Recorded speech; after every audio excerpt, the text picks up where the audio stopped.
Episode start होने से पहले तुम सब लोग को एक बहुत ही इंपॉर्टेंट बात बतानी है। हम लोग का डिस्कॉर्ड सर्वर बिल्कुल एक्टिव हो चुका है एंड मैं चाहता हूँ कि तुम लोग भी हमारे डिस्कॉर्ड सर्वर पे ऐड हो जाओ। बाय द वे ज्वाइन होना बहुत ही सिंपल है, तुम लोग को डिस्क्रिप्शन में या फिर मेरे अबाउट सेक्शन में डिस्कॉर्ड की लिंक मिल जाएगी, तो ऐड हो जाना, साथ में बातें करेंगे। बाय द वे एपिसोड के स्टार्ट में हम लोग यहाँ पे सुबारू को एक डोर को नॉक करते हुए देखते हैं। वो नॉक भी नहीं, एक्चुअली में पीट रहा होता है और यहाँ पे पूछ रहा होता है कि आखिर बेट्रिस ने उसे क्यों बचाया। बेट्रिस कहते कि बहुत ही देर हो चुकी है। सुबारू कहता है कि ऐसा बिल्कुल भी नहीं है, लेकिन बेट्रिस रिप्लाई करती है तुम जिन लोगों के लिए बाहर जा रहे हो वो लोग पहले ही मर चुके हैं और बहुत ही देर हो चुकी है। जो कि सुन के सुबारू वहीं पे जम जाता है और कहता है लेकिन तुमने मुझे क्यों बचाया। हम देखते हैं कि बेट्रिस यहाँ पे सुबारू के पास आके उसको हील करने लग जाती है, लेकिन सुबारू उसे धक्का मारता और कहता है क्या कि तुम ये सब क्यों कर रही हो। वो यहाँ पे बेट्रिस से कह रहा होता है कि अगर एक छोटी सी भी दिक्कत हो गई तो सब कुछ वैसा का वैसा ही हो जाएगा और आखिर तुम मुझे क्यों बचा रही हो। इसमें बेट्रिस रिप्लाई करती है कि तुम्हारे इतना गंदा चेहरा देखिए मेरे से रहा नहीं जा रहा, इसलिए मैं तुम्हें हील कर रही थी। जो कि सुन के सुबारू कहता है आखिर मैं ही क्यों, अगर तुम्हें बचाना था तो तुम उन्हें भी बचा सकती थी। एक्चुअली यहाँ पे सुबारू रैम, पेट्रा, फेडरिक और बाकी सबकी बात कर रहा होता है, जिसमें बेट्रिस कहती है कि वो बेट्रिस की मर्जी है कि वो किसी को बचाना चाहती है या फिर नहीं। सुबारू चिल्ला के कहता है क्या तुम्हें पता भी है अगर एक छोटी सी भी मिस्टेक हो गई तो ये सब कुछ जो कि यहाँ पे हो चुका है वो पत्थर की लकीर की तरह लिख दिया जाएगा और मैं उसे कभी भी बदल नहीं पाऊंगा। सिंपल भाषा में वो कहना चाहता था कि वो वापस उस टाइम में नहीं जा पाएगा। फिलहाल ये बात सुन के बेट्रिस यहाँ पे काफी दुखी लग रही थी, शायद से वो दुखी थी क्योंकि वो सुबारू को बचाना चाहती थी। लेकिन सुबारू अगले सीन में एक टूटे हुए ग्लास को अपने हाथ में पकड़ता और कहता है वेल ठीक है ये काम मैं खुद कर लूंगा। लेकिन बेट्रिस वहाँ पे भागती हुई आती है और सुबारू को वो करने से रोक रही होती है, ये कहते हुए कि वो ऐसा नहीं कर सकता। सुबारू कह रहा होता है आखिर तुम ऐसा क्यों कर रही हो, तुमने ऐसा पहले कभी भी नहीं करा। सिर्फ बेट्रिस रिप्लाई करती है मैं तुम्हें मरने नहीं दे सकती। तभी सुबारू यहाँ पे नीचे गिर जाता है और उसको अपने बगल में एक गॉस्पेल पड़ी हुई दिखती है। सुबारू उस गॉस्पेल को देखता है और कहता है कि गॉस्पेल कि यहाँ क्या कर रही है। लेकिन बेट्रिस उस गॉस्पेल को उठाती है और अपने गले से लगा लेती है। उसको देख के लग रहा था कि वो गॉस्पेल उसे बहुत ही प्यारी है। सुबारू पूछता है तुम ऐसा क्यों कर रही हो, तुम उस गॉस्पेल को गले क्यों लगा रही हो। सुबारू यहाँ पे ये भी कह रहा होता है कम ऑन तुम उस गॉस्पेल से हेट करती थी, उसे अब फेंक भी दो। सुबारू यहाँ पे पूछ रहा होता है आखिर उस गॉस्पेल में क्या लिखा है, क्या उसमें जो लिखा है तुम सिर्फ वही कर सकती हो और कुछ और नहीं। जिसपे बेट्रिस कहती है माफ करना लेकिन इसका जवाब इसमें नहीं लिखा हुआ है। सुबारू फिर से पूछता है क्या उस गॉस्पेल में लिखी हुई बातें तुम्हें माननी ही पड़ेंगी और तुम कुछ और अपनी मर्जी से नहीं कर सकती। इस पे बेट्रिस कहती है मैंने कहा ना ये सब का जवाब इसमें नहीं लिखा है। सुबारू पूछता है क्या मेरे को मौत से बचाने के लिए इस गॉस्पेल ने कहा था, अगर हाँ तो मुझे बता दो। इस पे बेट्रिस कहती है हाँ शायद से, हाँ तुमने सही कहा, इस गॉस्पेल ने कहा था मुझे तुम्हें बचाने के लिए। तुम्हें और क्या लगा तुम मेरे लिए हो ही क्या, तुम एक नॉर्मल ह्यूमन हो कि ये सब मैं अपने मॉम के लिए कर रही हूँ। आखिर तुमने सोच भी कैसे लिया कि तुम्हारे जैसे मैं बेकार ह्यूमन के लिए सब करूंगी। क्या तुम्हें सच में लगता है कि तुम मेरा दिल पिघला सकते थे। हाँ फिलहाल सुबारू ये सब सुन लेता है और बेट्रिस के साइड बढ़ रहा होता है और वो यहाँ पे सुबारू को उस गॉस्पेल से मार भी देती है। सुबारू कह रहा होता है आखिर तुमने ये सब क्यों ही कहा। लेकिन तभी वहाँ पे एल्सा एंट्री लेती है, ये कहते हुए वेट तो नहीं करवाया। जब एल्सा यहाँ पे बेट्रिस को मारने जा रही थी तो सुबारू उसका पैर पकड़ लेता है, जो कि देख के एल्सा कहती है सच में फ्रेंडशिप तो है, तुम उसे बचाना चाहते हो। लेकिन अगले ही सीन में एल्सा यहाँ पे सुबारू को ही मार देती है। एक बार फिर से सुबारू रिस्पॉन लेता है उसी रूइंस में। वो कह रहा होता है क्या मेरा स्टार्टिंग पॉइंट फिर से नहीं बदला, अगर ऐसा है तो काफी अच्छा है। वो बगल में यहाँ पे एमिलिया को पड़े हुए देखता है और वो एमिलिया को यहाँ पे हेल्प करता है। बाद में बिल्कुल सेम चीजें होती है जो कि पहले हो चुकी थी। फिलहाल अगली सीन में हम लोग यहाँ पे सुबारू को एमिलिया के लिए हेल्प करते हुए देखते हैं। फिलहाल सुबारू उस रूम से जाते हुए रम से कह के जाता है कि वो एमिलिया का ख्याल रखे और बाहर जाने के बाद वो सोच रहा होता है वेल अब मुझे सिर्फ और सिर्फ रोजवा से बात करना है, बाकी सब तो पहले जरा ही हुआ है। लेकिन तभी वहाँ पे ओतो आता है और कहता है नाथ किसान क्या तुम ठीक हो। इस पे सुबारू कहता है कि तुम्हें क्या लगता है मैं बिल्कुल फिट एंड फाइन हूँ। जो कि सुन के ओतो कहता है यही तो सबसे अजीब बात है, आप इस तरह के टाइम पे तक काम कैसे रह सकते हो। इनफैक्ट यही बात मेरे को काफी ज्यादा अजीब भी लग रही है। इस पे सुबारू कहता है क्या तुमको लग रहा है कि मैं काम हूँ, क्या सच में, अगर ऐसी बात है तो फिर काफी अच्छा है, थैंक्स अ लॉट ओतो, तुमने मेरा कॉन्फिडेंस वापस ला दिया। इस पे ओतो कहता है मेरा वो कहने का मतलब नहीं था, मेरा मतलब कुछ और था। लेकिन तभी वहाँ पे ग्राफिल एंट्री लेता है और कहता है तुम दोनों यहाँ पे क्या कर रहे हो। सुबारू ग्राफिल को देख के कह रहा होता है तुम्हारी टाइमिंग कभी भी मैच नहीं होती, तुम हर एक नए एपिसोड में हर एक बार अलग अलग टाइमिंग पे आते हो। ग्राफिल कह रहा होता है क्या तुम्हें लग रहा है मैं तुमसे बात करने आया हूँ, ऐसा बिल्कुल भी नहीं है। जिसपे सुबारू कहता है तो क्या तुम मुझसे रम का टाइप पूछने आए हो, अगर ऐसा है तो फिर सुनो रम यहाँ पे लंबे लड़कों को पसंद करती है। जो कि सुन के ग्राफिल कहता है अब कम ऑन मेरे को डिप्रेस मत करो, मेरे साथ चलो। और ग्राफिल कहता है हम लोग को जहाँ जाना है वो इस साइड है। जिसके बाद सुबारू ग्राफिल के साथ जाने लग जाता है और वो ग्राफिल से पूछता है कि क्या तुम मुझे फेडरिका के बारे में बताना चाहोगे। जिससे ग्राफिल कहता है तुम्हें क्यों लगता है कि मैं उसके बारे में तुम्हें कुछ भी बताऊंगा, वैसे भी वो यहाँ पे अब नहीं रहती। इस पे यहाँ पे सुबारू कहता है मुझे इतना तो पता है कि वो तुम्हारी लौती बहन है और तुम ब्लड रिलेटेड हो, क्या तुम सच में कुछ नहीं बताओगे। जिसपे ग्राफिल कहता है तुम जान के करोगे भी क्या। सुबारू रिप्लाई करता है कि जितनी छोटी से छोटी इन्फॉर्मेशन मेरे को दे सकते हो प्लीज मेरे को दो, तो मेरे हेल्पफुल होगी।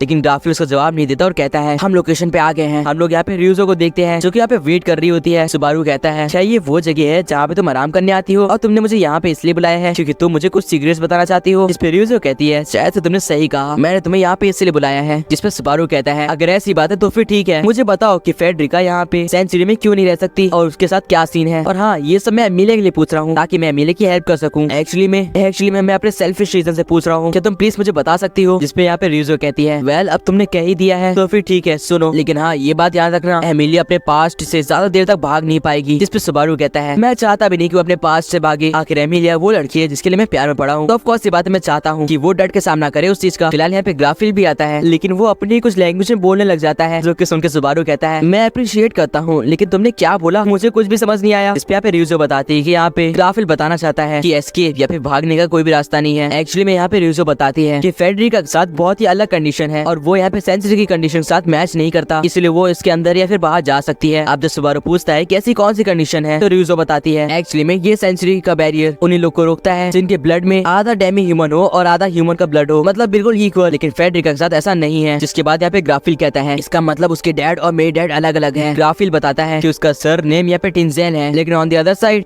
फेडरिका का बाउमैन है। रियूजो बताती है कि फेडरिका की मॉम एक ह्यूमन थी और उसके डैड एक डेमी ह्यूमन, और इसलिए वो कभी भी इस सेंचुरी की बैरियर से बाहर या फिर अंदर कर सकती है। जो कि सुनकर ग्राफिल कहता है तुम क्या कह रही हो रियूजो, अगर वो ऐसा कर सकती तो 10 साल से एक भी बार सेंचुरी क्यों नहीं आई? ऐसा नहीं है। लेकिन रियूजो कहती है ग्राफिल ये बात तुम्हें भी पता है। फिलहाल वो यहाँ पे सुबारू से माफी मांगती है क्योंकि उस सुबारू को कुछ ज्यादा चीजें नहीं बता पाई, लेकिन सुबारू कहता है कि उसको इतना ही मालूम पड़ गया, यही उसके लिए काफी है। एटलीस्ट अब वो कंफ्यूज नहीं होगा। और वो कहता है रियूजो ग्राफिल मुझे तुमसे एक बहुत ही इंपॉर्टेंट बात बतानी है एंड आई होप कि तुम लोग उसे किसी और को ना बताओ। जो कि सुन के यहाँ पे रियूजो कहती है हम प्रॉमिस करते हैं कि हम किसी और को नहीं बताएंगे। जो कि सुन के सुबारू कहता है ग्राफिल तुम्हें याद है जब मैं एमिलिया को बचाने के लिए रुइंस में गया था तो रुइंस ग्लो कर रही थी? एक्चुअली मैं ट्रायल में गया था और लकीली मैंने एक ट्रायल पास भी कर दिया है। अब ये सुन के ग्राफिल कहता है तुम क्या कह रहे हो, क्या तुमने सच में वो ट्रायल पास कर दिया? सुबारू कहता है और मैं चाहता हूँ कि एमिलिया की जगह उस ट्रायल को मैं पास कर दूं और सेंचुरी को फ्री कर दूं। जो कि सुन के रियूजो कहती है हमने वादा करा है कि हम इसके बारे में किसी को नहीं बताएंगे, तो हम उसे निभाएंगे भी, लेकिन सुबारू अब शांत रहना। जिसके अगले सीन में ग्राफिल यहाँ पे सुबारू का गला दबाते हुए कहता है आवाज मत करना, और अगले सीन में हम लोग सुबारू को देखते हैं जिसकी आंख में पट्टी और मुंह पे रस्सी बंधी होती है। ग्राफिल कह रहा होता है हाँ मैं तुम्हें खोल रहा हूँ लेकिन आवाज मत करना। लेकिन जैसे वो सुबारू का मुंह खोलता है सुबारू चिल्ला के यहाँ पे मदद मांगता है। ग्राफिल उसको अपने पंजे दिखाते हुए कहता है शांत हो जाओ, इससे पहले मैं तुम्हें मार दूं। सुबारू कह रहा होता है कि अगर तुम्हें ये सब करना ही था तो फिर तुमने मुझे मारा क्यों नहीं? जिस पे ग्राफिल कहता है क्योंकि तुम सब में फेमस हो बेवकूफ, अब चलो मासूम बनना बंद करो, तुम्हारे पूरे बॉडी में से मियाज़मा की स्मेल आ रही है और जब से तुम उस ग्रेवयार्ड से बाहर आए हो वो स्मेल और भी ज्यादा स्ट्रॉन्ग हो चुकी है। आप बताओ उस विच की स्मेल तुमसे क्यों आ रही है, उसका तुम्हारे से क्या रिलेशन है? सुबारू कह रहा होता है क्या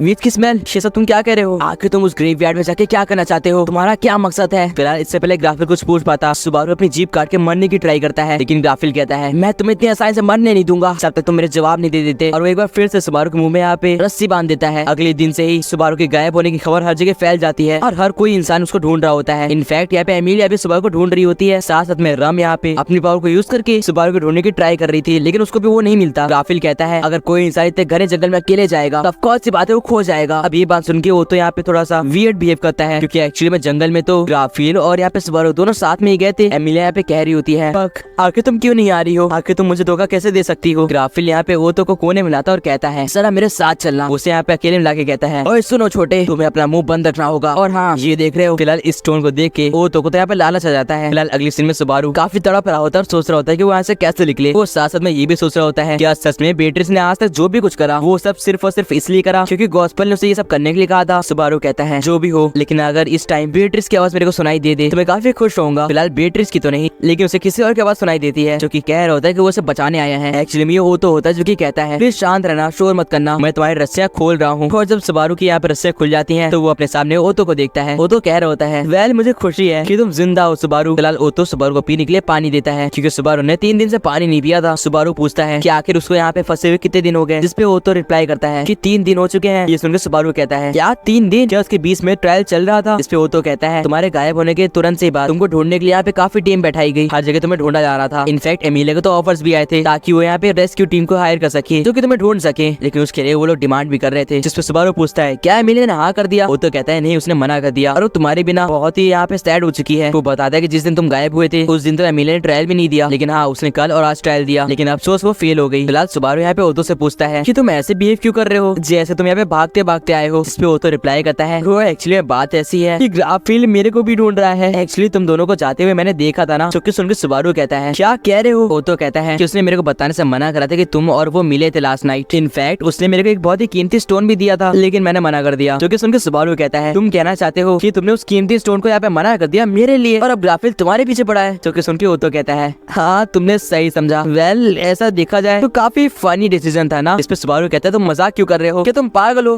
तुमने ऐसा करने का क्यों डिसाइड करा? इस पे वो तो अपनी हेड सही करते हुए कहता है नाज किसान तुम भूल कैसे सकते हो, एक दोस्त ही दूसरे दोस्त को हेल्प करता है। ये सुनकर सुबारू काफी टाइम के लिए शॉक में था। वो तो कहता है अरे तुम फ्रीज क्यों हो गए, मैंने कुछ गलत कहा क्या? सुबारू कहता है तुमने क्या कहा? इस पे वो तो कहता है फ्रेंडशिप यार फ्रेंडशिप, तो मेरी बात सुनते क्यों नहीं हो? सुबारू पूछता है कौन, किसका दोस्त? मेरे को समझ में नहीं आया। वो तो कहता है मैं तुम्हारा दोस्त, और किसका? यहाँ पे और कौन है? अब कम ऑन, मेरे को एम्बैरेस मत करो। हाँ मुझे पता है तुमने मेरी काफी बार मदद करी है और वो भी काफी वेज में, लेकिन अगर उन सबको हटा दें तो मैं तुम्हें अपना फ्रेंड मानता हूँ सुबारू, और इसलिए मैंने तुम्हारी हेल्प करी। ये सुनकर सुबारू जोर जोर से हंसने लग जाता है और कहता है वेल यार मुझे हंसने दो, मुझे विश्वास नहीं हो रहा। और वो तो एम्बैरेस हो रहा था। सुबारू कहता है काफी टाइम बाद मेरे को किसने दोस्त कहा है? और वो तो कहता है वेल वो तो तुम्हें पता है क्या, हम सच में दोस्त हैं, फ्रेंड्स। फिलहाल जैसे ये दोनों वहाँ से बाहर आते हैं, सुबारू यहाँ पे थोड़ा सा कंसर्न होता है और पूछता है ये बात बताना आखिर हम लोग यहाँ से कैसे निकलने वाले हैं, और अगर इस टाइम ग्राफिल आ गया तो तुम उसका मुकाबला कैसे करोगे? इस पे वो तो यहाँ पे बोलता है क्योंकि मेरे साथ एक बहुत ही पावरफुल इंसान आया है और हम लोग यहाँ पे रम को देखते हैं जो कि कैरी होती है। मुझे तो लगा था तुम मेरे बूढ़े होने के बाद आओगे सुबारू। वेल मैं जब बूढ़ी हो जाऊंगी उसके बाद मैं क्यूट लगूंगी, ये तो मैं कह सकती हूँ। फिलहाल जब ग्राफिल वापस उस रूइन में जाता है तो वहाँ पे सुबारू गायब होता है, जिसको देख के वो गुस्सा हो जाता है। और गाइस ये